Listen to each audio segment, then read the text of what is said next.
உன் பேரு ஊரு எந்த ஊர்ல இருந்து வந்திருக்கு? என் பேர் ரவிச்சந்திரன் கோமலதா. நான் பிரான்ஸ்ல இருந்து வந்திருக்கிறேன். நான் பிரான்ஸ்ல வந்து நொசலிக்ரோன் இடத்துல வசிக்கிறேன். எனக்கு கிட்டத்தட்ட 3 வருஷத்துக்கு மேலே நான் கண் பார்வை இழந்தேன். என்னோட சொன்ன எனக்கு சுகர் வருத்தம் வந்ததிலிருந்து எனக்கு சின்ன எழுத்து தெரியாது. நான் தையல் வேலை டெய்லர் வேலை செய்கிறேன். நான் மிஷினில் இது ஊசி கோர்க்க மாட்டேன். ரொம்ப கஷ்டப்பட்டேன். நைட்டில் எல்லாம் என்னால் பார்த்தோன்னு செய்ய முடியாது. ரொம்ப கஷ்டப்பட்டேன்னா நான் இன்றைக்கு சாமிக்கிட்ட வந்து இந்த கண் பார்வையை கிளியராக தெரியுது. எனக்கு இன்றைக்கு நான் கிட்ட நின்று எனக்கு பார்க்கக்கூடிய மாதிரி இருக்குது. டெலிஃபோனில் நம்பர் பார்த்து சொல்ல மாட்டேன். பிள்ளைகளை தான் கூப்பிடுவேன் அல்லது கண்ணாடி எடுத்து போட்டு தான் நான் பார்ப்பேன். இப்போ கண்ணாடியெலாம் பார்க்கக்கூடிய மாதிரி இருக்குது. ஆமாம், அங்கே இருக்கிற எழுத்துக்கள் படிக்க முடியுதா பாரு. நான் கை காமிக்கிறதெல்லாம் படிக்க முடியுதா பாருங்க. இந்த எழுத்து என்னன்னு சொல்லுமா? இவ்வளோ தூரத்தில் இருந்த 7.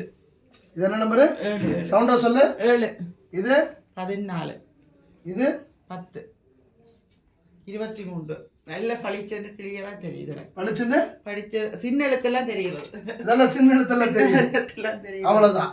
இதுதான் கடவுளுடைய சக்தி. நான் உன் கண்ணில் வந்து போட்டது வந்து என்ன தெரியுமா? நாகசக்தி அம்மாவுடைய நெத்தியில நாங்கள் டெய்லி வந்து மஞ்சள் குங்குமம் வைப்போம். நெத்திக்கண்ணு மஞ்சள் குங்குமம். அந்த மஞ்சள் குங்குமம் தான் உன் நெத்தியில வச்சிருக்கேன். இப்போ எந்த வித உனக்கு இதுவும் கிடையாது. உனக்கு எந்த ட்ரீட்மெண்ட்டும் இல்லை. அம்மாவுடைய மஞ்சள் குங்குமத்தை கரைச்சி போட்டுதான் கண்ணுல வந்து எலுமிச்சம்பழ சாறு ஊத்துனது. அவ்வளவுதான். எலுமிச்சம்பழ சாறு ஊத்துறது நாங்கள் சும்மா ஒரு கையை வெட்டி போட்டு அதை கண்ணில் தடவினா கூட எரியும். ஆனால் அந்த சாறு ஊற்றினது எனக்கு ஒரு நிமிஷம் தானே அந்த கண்ணில் அந்த எரிவு தெரிஞ்சது. பிறகு எனக்கு அடுத்த நிமிஷம் எனக்கு அந்த கண்ணில் எரிவு தெரியல. ப்ரஷ் பண்ணி தண்ணியால் போஸ் பண்ணோடனே எனக்கு அந்த எரிவு தெரியவே இல்லை. இப்போ கண் பளிச்சண்டி இருக்கு. உண்மையில பளிச்சண்டி இருக்கு.